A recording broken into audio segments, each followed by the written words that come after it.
केस पांढरे झालेले, वृद्ध झालेले, मरणासन्न अवस्था झालेले, जीर्ण शीर्ण झालेले आहे आणि ज्ञान वैराग्य आपले मुलं या ठिकाणी वृद्ध असल्यामुळे भक्तिमाता अजूनच दुःखी झालेली आणि नारदांना या ठिकाणी प्रार्थना केली, माझ्या ज्ञान वैराग्य मुलांना या ठिकाणी जागृत करण्याकरता नारदजी उपाय करा उपाय.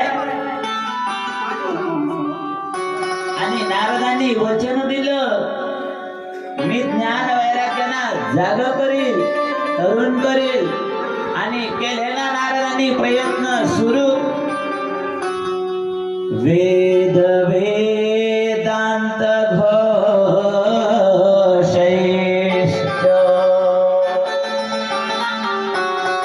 गीता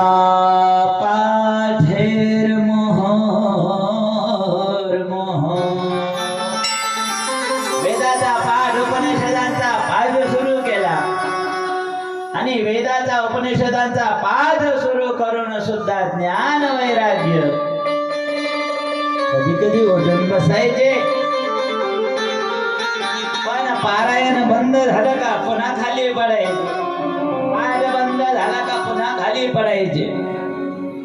नारदांनी विचारलं भक्तीनं, नारदजी माझे ज्ञान वैराग्य असे वृद्ध का झाले, कशामुळे झाले?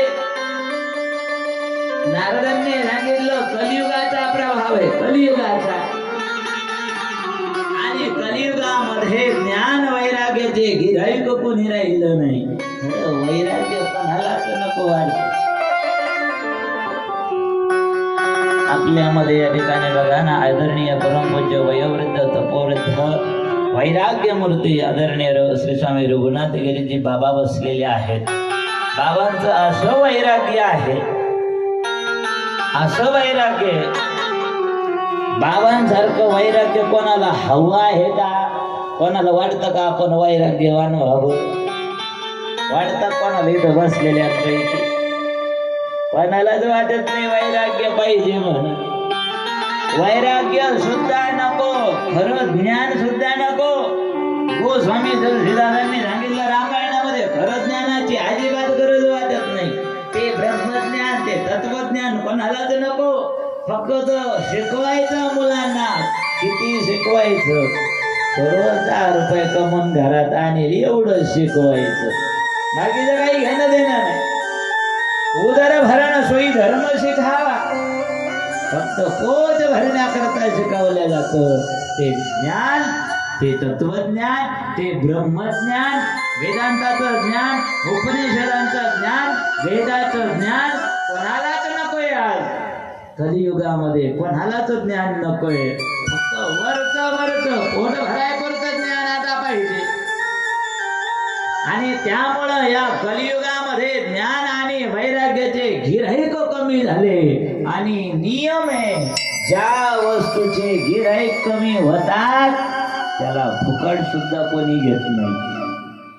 गिऱ्हाईक कमी झाला का मग त्याची व्हॅल्यू कमी, मागणी कमी. एखाद्या वेळेस टमाट्याला असा भाव येतो, असा भाव येतो, 100 रुपये किलो पर्यंत, 200 रुपये किलो पर्यंत. आणि उत्पन्न वाढलं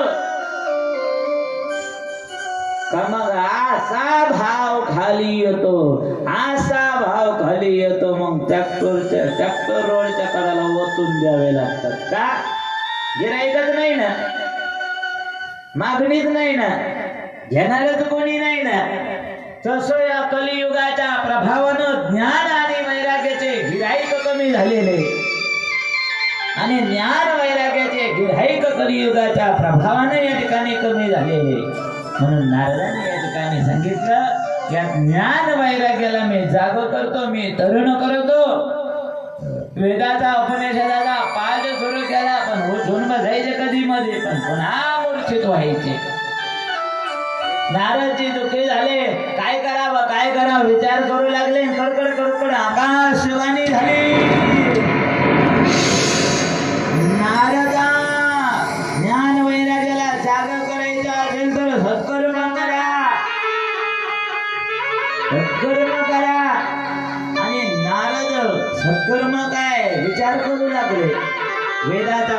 शब्दाचा पाठ केला पण सत्कर्म झालं नाही. अजून याच्यापेक्षा वेगळं सत्कर्म काय नारदाला सुद्धा कळालं. आणि नारदजी बद्रीनाथ क्षेत्रामध्ये गेले आणि योगायोगाने तिथं संकालिकांची भेट झाली आणि आपलं सगळं दुःख संकालिकांना सांगितलं. मुनिवर, ज्ञान वैराग्याला जाग करण्याकरता मी भक्तिमय्याला वचन दिलेलं आणि भक्तिमय्याला तरुण ज्ञान वैराग्याला तरुण करण्याकरता आकाशवाणीनं सांगितलं सत्कर्म करा. मला सत्कर्म काय कळेना. तुम्ही ज्ञानी आहात, तुम्ही विद्वान आहात, तुम्ही ब्रह्मवेत्ता आहात, कृपा करा आणि मला सत्कर्म काय सांगा. संकालिकांनी सांगितलं नारदा, सत्कर्म म्हणजे दुसरं काही नाही. सत्कर्मो सूचकं नूनं ज्ञानयज्ञस्मृतं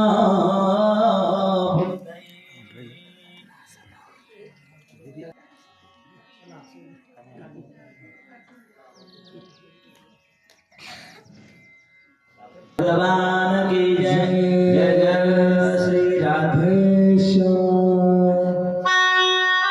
नारदांनी संकालिकांना सांगितलं आणि संकालिकांनी सांगितलं नारदा, सत्कर्म म्हणजे दुसरं काही नाही. जगातलं सगळ्यात मोठं सत्कर्म म्हणजे 7 दिवस श्रीमद भागवत कथा करणे.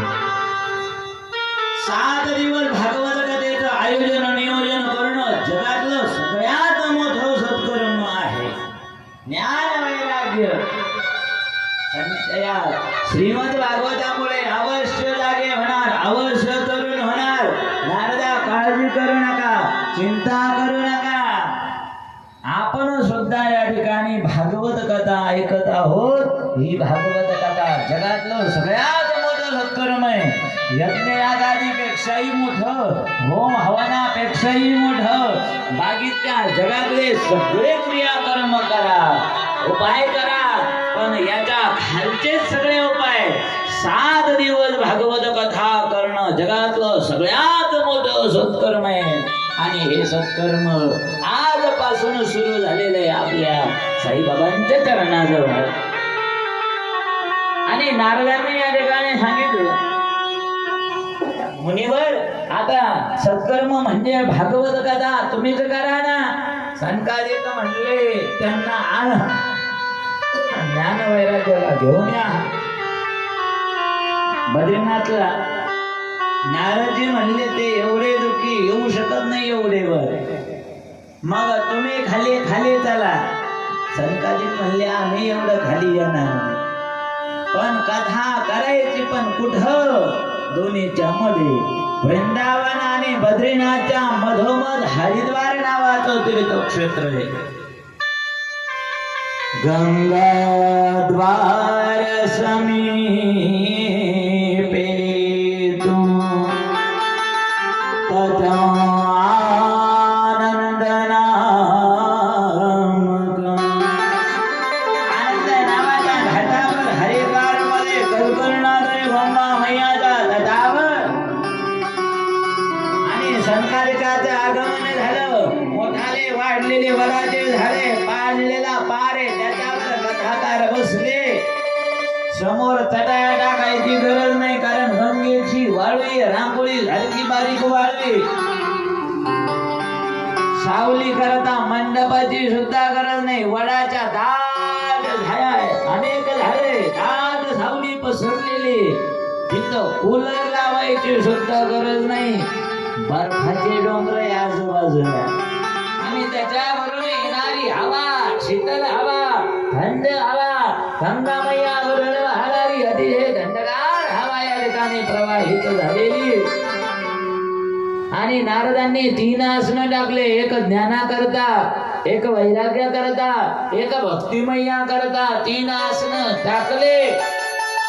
स्वतः नारद विना घेऊन समोर बसले आणि ज्ञान वैराग्याच्या प्रित्यर्थन भक्तिमय्या करता भागवत कथा प्रारंभ झाली हरिद्वार मध्ये. सदा सेव्या श्रीमद भागवती कथा यस्या श्रवण मात्रेण हरिचित्तं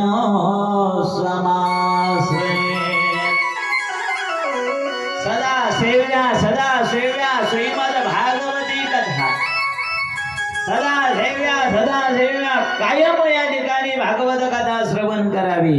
एकदा ऐकली 10 वेळेस ऐका, 10 वेळेस ऐकली 50 वेळेस ऐका, 50 वेळेस ऐकली तरी 100 वेळेस ऐकला, 100 वेळेस ऐकली तरी 200 वेळेस ऐका. पुन्हा ऐकत राहा. कारण भागवत कथा 2दा 4दा 10दा ऐकली कळाली असं कधी होत नाही. पुन्हा सदा सेव्या आलय मोक्षपर्यंत मरेपर्यंत कथा ऐकत राहा.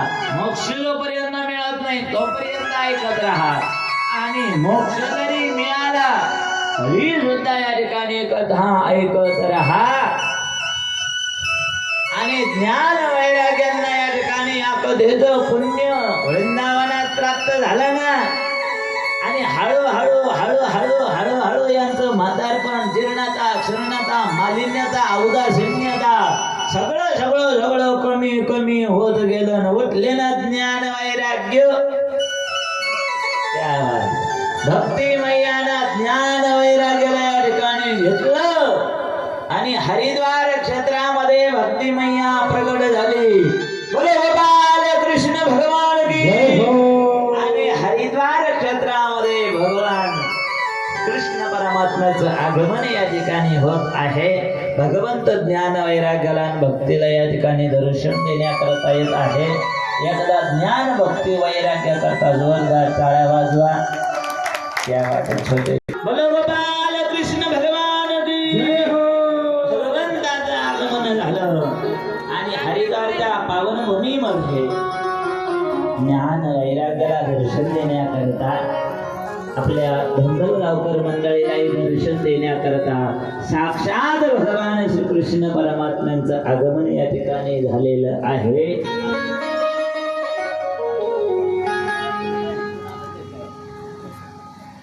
भगवान श्रीकृष्ण परमात्म्याचं आगमन या ठिकाणी झालं आणि बाल ज्ञान वैराग्याने देवाचं समोर हात जोडले.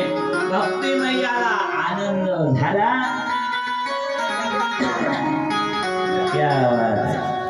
भक्ती ज्ञान वैराग्याला दर्शन देण्याकरता साक्षात भगवंताचं आगमन या ठिकाणी झालं. भगवंतांनी आपल्यालाही या ठिकाणी आज दर्शन दिलं. देवाचं आपल्याला सुंदर भजन करायचं आहे. पण तत्पूर्वी या ठिकाणी थोडे कथेचे नियम या ठिकाणी आपण ऐकायचे आहे. कथेचे सगळे नियम पालन करायचे आहे. कथा ऐकत असताना कधीही कथाकाराच्या समोर मंडपात येऊन कथा ऐकायची आहे. तुम्ही म्हणाल भगवान भाऊना आमच्याकडे भोंग लावलं आणि मग आम्हाला कुरड्या करता पापड करता घरीच कथा ऐकायला येते असं काही म्हणायचं नाही. हातातलं काम सोडून मंडपात येऊन बसायचं. काम 7 दिवस बाजूला ठेवा. काम बाजूला 7 दिवस या ठिकाणी बाजूला सारा आणि इथं कथेच्या मंडपामध्ये येऊन बसा. कथेचा आनंद सगळ्यांनी लुटा. जेव्हा कथेमध्ये भजन होईल तेव्हा कथेमध्ये भजनही करायचं. पावलेही घ्यायच्या. कोणी काही कुचरपणा करायचा नाही. आणि कथा ऐकत असताना या ठिकाणी फक्त या कानाने ऐकायची, या कानानं सोडून द्यायची नाही. तर कथा आपल्या अंतःकरणामध्ये उतरली पाहिजे, आपल्या जीवनामध्ये या ठिकाणी उतरली पाहिजे. आता 7 दिवस कथा आहे तर 7 दिवस फक्त कथा ऐकली काम झालं असं नाही. बाकीच्या वेळेस ओम नमो भगवते वासुदेवाय या मंत्राचा जप करायचा. कोणत्या मंत्राचा? ओम नमो भगवते वासुदेवाय. या मंत्राचा 7 दिवस जप करत राहायचा. जेव्हा मोकळा वेळ असेल तेव्हा इकडच्या तिकडच्या तापा 7 दिवस बंद. आमकी अशी आमकी तशी आमका तसा आमका कोणाचं उचकत वाजायचं नाही, घरकर काढत वाजायचं नाही. आपल्याला काही घेणं देणं नाही जगाशी. आपण 7 दिवस कोणाचीच निंदा करायची नाही. 7 दिवस कोणीच कोणाला उलटून बोलायचं नाही. आपल्या सासू सासऱ्याचं 7 दिवस सगळ्या सुनांनी दर्शन घ्या. सासू सासऱ्याबरोबर बोलणं बंद असेल 7 दिवस तरी बोला. 8व्या दिवसापासून बंद करा. 7 दिवस तरी बोला. 7 दिवस सासू सासऱ्याचं दर्शन घ्या. 7 दिवस सासू सासऱ्यांची सेवा करा. कोणत्याच या ठिकाणी सौभाग्यवतीने 7 दिवस तरी आपल्या नवऱ्याला उलटून बोलायचं नाही. 9व्या दिवसानंतर मग पुढं काय करायचं सांगू. 7 दिवस खरं वागायचं. 7 दिवस आपल्या तोंडात एकही शिवी येऊ द्यायची नाही. कोणती शिवी आपल्या तोंडात 7 दिवस येऊ द्यायची नाही. हे तोंड भगवंतांनी मुख कशा करता दिलं, भगवंताच्या भजना करता दिलं.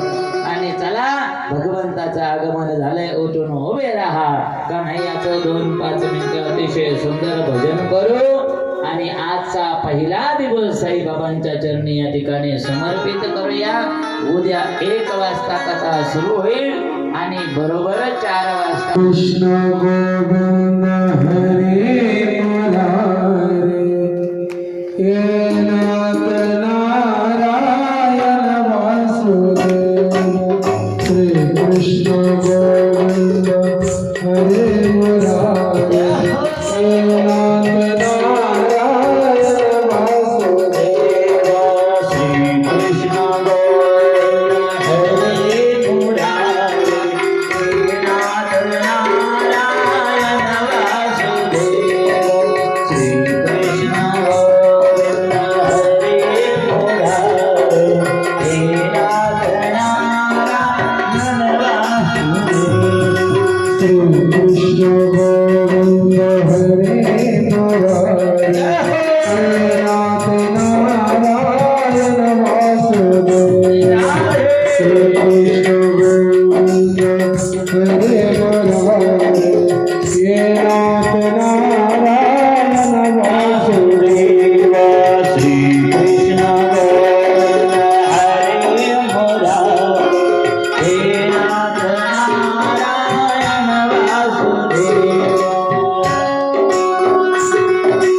नारायण वासुदेव.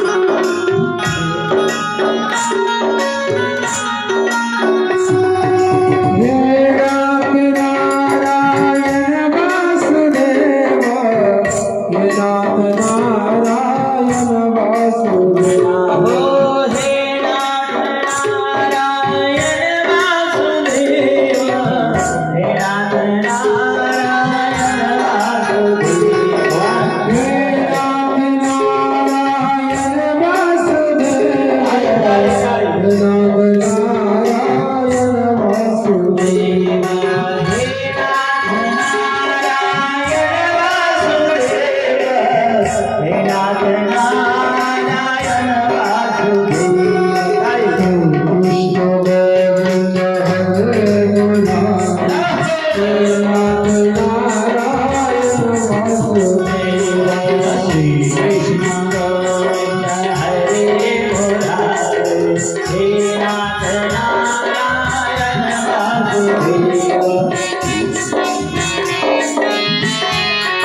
चला एकदा कन्हैया करता ज्ञान वैराग्यान करता भक्ती करता एकदा जोरदार पुन्हा टाळ्या वाजवायच्या आहे. आमच्या विनायक दादांनी सुंदर पात्र बनवले. सगळ्यांना धन्यवाद. चला आरतीसाठी जोड्या जोड्या पुढे या. चला.